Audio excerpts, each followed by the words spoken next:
Whenever you feel like it. Hello everybody in YouTube land. This is the H1N1 swine flu vaccination anti-form. 5 reasons why you should never get the swine flu vaccine. Number 1, this vaccine was rushed into production in a climate of fear. That's not the way to do much of anything safely. Number 2, according to the CDC, on average 37,000 people in the US die every year from the regular flu. So what's the big deal? Number 3, less than 20 deaths from H1N1 here in the US, so why all the fear-mongering? Number 4, Baxter International filed a patent for the H1N1 vaccine on August 28, 2008. That's 1 year ago. Wow, they must have been psychic. Hey, wait. So that's not actually proving that Baxter has nefarious connections to this, but it is an odd detail, and it makes Kind of suspicious. Yeah, it's kind of suspicious. Yeah. It doesn't look good for Baxter. Google this: live avian flu virus sent to 18 countries, placed in Baxter International vaccine. And 5, just use your own intuition. Does all the hype over the swine flu make any logical sense to you? Got a picture of a police state down here, we can zoom in. Sure, this is what happened in an unchecked climate of fear. The choice is up to all of us.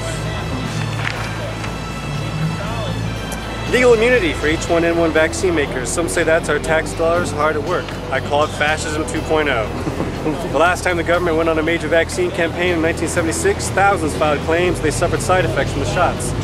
Side effects like paralysis and death. Today, in 2009, in proper war-like fashion, the government lapdogs have taken steps to protect their corporate masters, according to an Associated Press story by Mike Stobe. Stobe? It's Stobe, yeah, it's Stobe. Vaccine makers and federal officials will be immune from lawsuits that result from any new swine flu vaccine, under a document signed by Secretary of Health and Human Services, Kathleen Sebelius. Great.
Why should we get the swine flu vaccine? This vaccine was rushed into production in climate. According to the CDC, on average, 37,000 people die a year.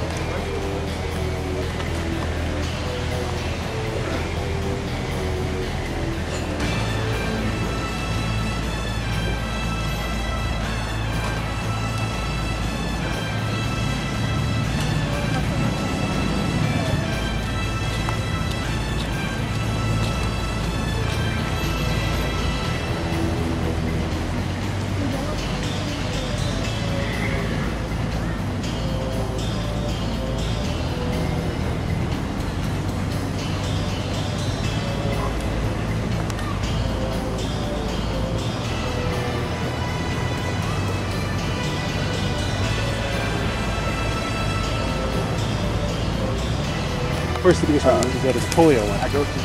Right. A lot of people say, well, hey, if there was no vaccine for polio, we'd all be debilitated to this day. So we'd all have iron lungs. Polio right? is different from swine flu, obviously, though. It was a truly dangerous disease. Right.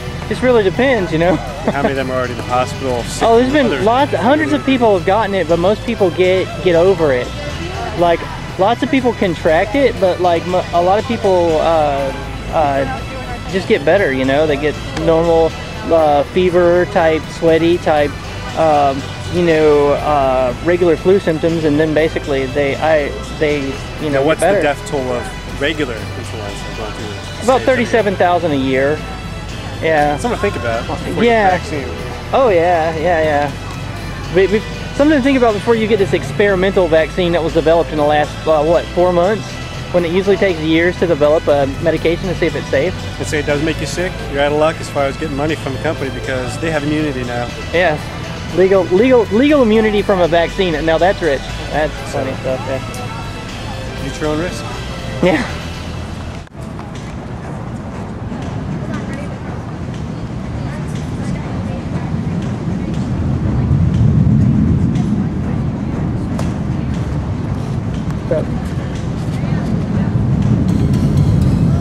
It's good stuff. This will be fun. After I get done getting all my film stuff, then we can just get to business. Oh, can I have one of these? I'm doing a little public awareness campaign about the swine flu stuff. Stuff you should know.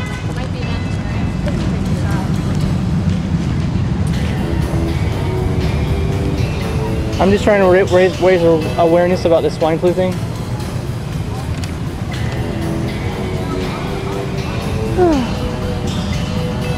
It's about, and For you, now. sir, random poll of the people I invited out to pass out these swine flu vaccinations. What's the first thing that pops to your mind, Alex Entry, when I say the word swine flu?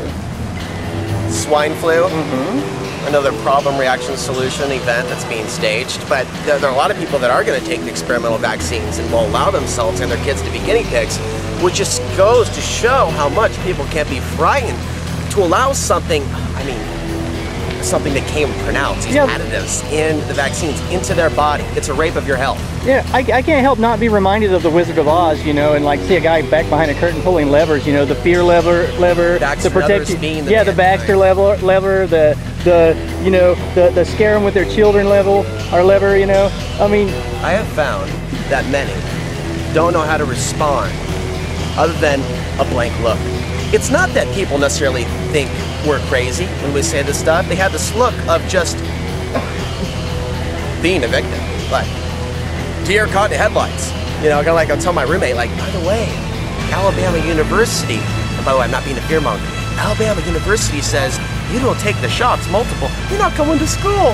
How do you like them apple sunshine? And I'm like, it's true. And then here's Washington Post saying, yeah, there's mercury in the vaccines, and it goes on and on. They just kind of like, oh. One of my favorites. He's the bad man who warned me and told me this was going on. You're bad. What do you think of this, Alex? One of my favorite cognitive dissonance statements to get that kind of reaction from people is Baxter International accidentally sends 18 countries live avian flu virus inside a vaccine. How the hell do you accidentally send live avian flu virus? Not to one country, not to two, not to 10, but 18 countries. Onto the ground and breaks open on a Switzerland train. Right. We can have phase 6.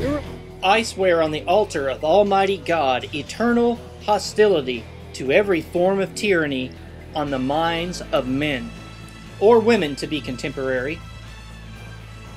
If a nation expects to be both ignorant and free, it expects what never was and never will be.